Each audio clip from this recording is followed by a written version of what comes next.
मी दिलीप टाकळीकर, कार्यकारी अभियंता, सार्वजनिक बांधकाम विभाग, नांदेड.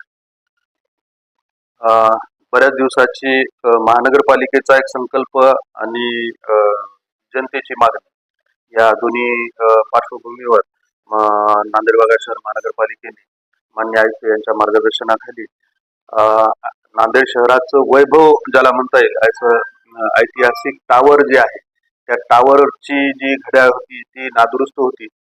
तर ती घड्याळ पूर्ववत बसवण्याचा एक संकल्प महानगरपालिकेने घेतला होता. त्या अनुषंगाने महानगरपालिकेने त्याची निविदा प्रक्रिया हाती घेतली. निविदा प्रक्रिया ती म्हणजे 3-4 वेळेस निविदा प्रक्रिया हाती घेऊन जो चांगल्यातले चांगलं जे देता येईल या दृष्टीने एक कंत्राटदाराची आम्ही निवड केली आणि घड्याळीचं काम लोकांच्या मागणीनुसार आम्ही पूर्ण केलं. विशेष म्हणजे कॉन्ट्रॅक्ट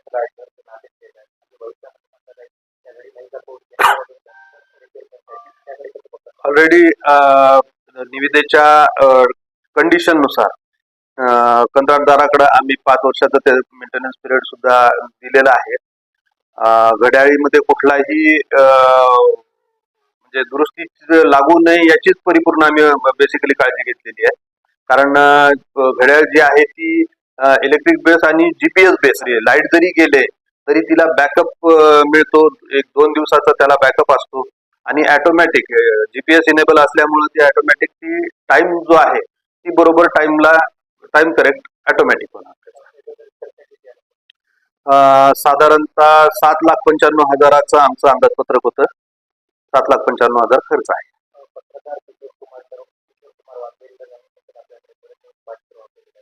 हो, त्यांनी 2-3 वेळेला महानगरपालिकेला पत्र दिलं होतं आणि त्या पत्राच्या अनुषंगाने सुद्धा कार्यवाही आमच्याकडून करण्यात आली. ऐतिहासिक टावरवर आपण घड्याळ बसवली तसंच त्या टावरचा परिसर सुद्धा जो आहे तो सुशोभित करण्याचा महानगरपालिकेचा मानस आहे. काही किरकोळ दुरुस्तीचे काम तिथं आहे, जसं ग्रेनाइट जे लावलेलं आहे ग्रेनाइट उखडलेलं आहे, काही प्लांटेशनचं भाग आहे तर तो सुद्धा दुरुस्त करण्यात येणार आहे.